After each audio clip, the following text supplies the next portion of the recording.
Hey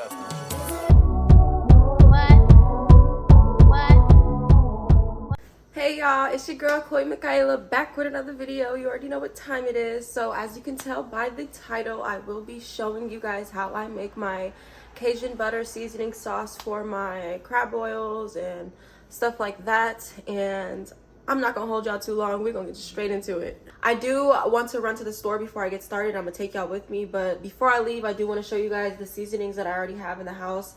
I do need to get some more garlic powder and onion powder, but everything else I already have here. I just need to make sure I write that down so I don't forget. Okay, so you're going to need some, I don't know how to pronounce this, but some Worcestershire sauce.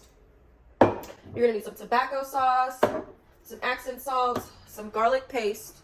This is some sushi ginger. I use the juice in here, and then I also chop up the ginger that's also in here. It's kind of slivered already, but I like it a little bit more thinner pieces. Some Old Bay seasoning, some black pepper, like I said, garlic powder, some oregano leaves, some cayenne pepper, chili powder, Cajun style seasoning, some lemon pepper seasoning. This is key. This is key. This is key. Onion powder, some ground paprika. I'm not going to be using the seasoning salt. I don't know why I took it out. And then, yeah, so let's go ahead and head to the store. I don't know if you guys can see my outfit. This is my outfit for the store. Some saucepan, boil pan, crab pan, pot. Not pot, I mean my crab pot, boiling pot, and my saucepan.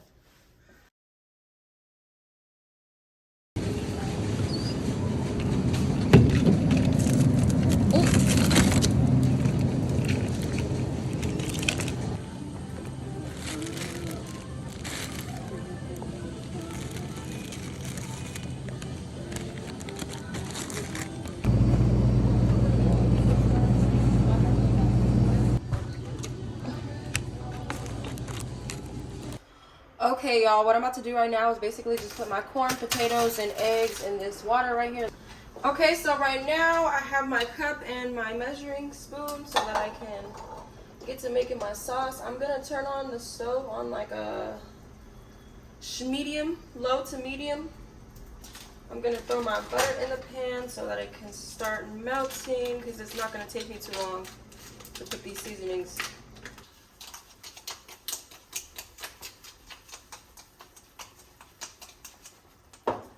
You're gonna want to go ahead and grab a spoon to start mixing up that butter. Okay, so I have a spatula that I'm just gonna use to turn the fire up a little bit on this butter. Add my seasonings.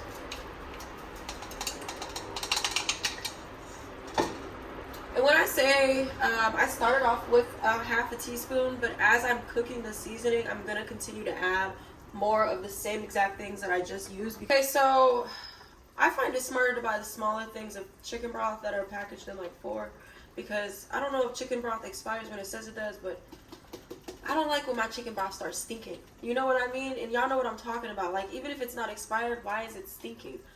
So I have a half a cup here. I'm gonna use 2 of these to add some chicken broth to my sauce. Well, actually, I'm going to use 1 for now and eyeball it from there. I like to do like a half of this spoon, like 1 1/2 of this, half a teaspoon. And then, as well as the ginger juice, this right here really does it up. I need to cut the gingers up as well. But, yeah, this juice does justice. Now, I use 2 of these because I love ginger. I love the essence of it. It's Worcestershire Sauce. I don't even know how to say it, but that's going to have to be what it is. Y'all know what I'm talking about. This. I use like 3 or 4 of those. I'm not going to put too much of this Tabasco personally because I'm not a fan of Tabasco. I just like it for the heat. And I know it's not that hot, but when you add this to like the paprika, the cayenne, and the chili powder, then you will know what I'm talking about. Guess who has an onion? I got an onion. I'm only going to use half of this. This is half of an onion. I'm only going to use half of this onion.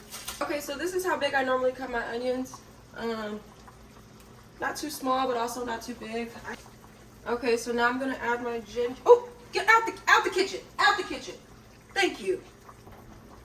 I'm gonna turn the fire up just a little bit more because I want to cook these onions all the way through. I like my onions translucent. This is the pan I will be using. And I'm going to lay my crab legs out as so. Small, but they're not like ginormous either. I feel like I got a good amount of size meat in there. I wish I had more claws. That's where I feel like the best meat is at. I obviously have a way I'm gonna do it, but as I'm going, if I want it to, you know, be a little bit more thicker, if I want it more looser, if I want it more, I need more lemon pepper. Lemon pepper. No, don't get me wrong, I ain't eat no lemon pepper wings. That's disgusting, and whoever eats that, you need to question your contribution to society. We're gonna take a little bit of the sauce and just kind of,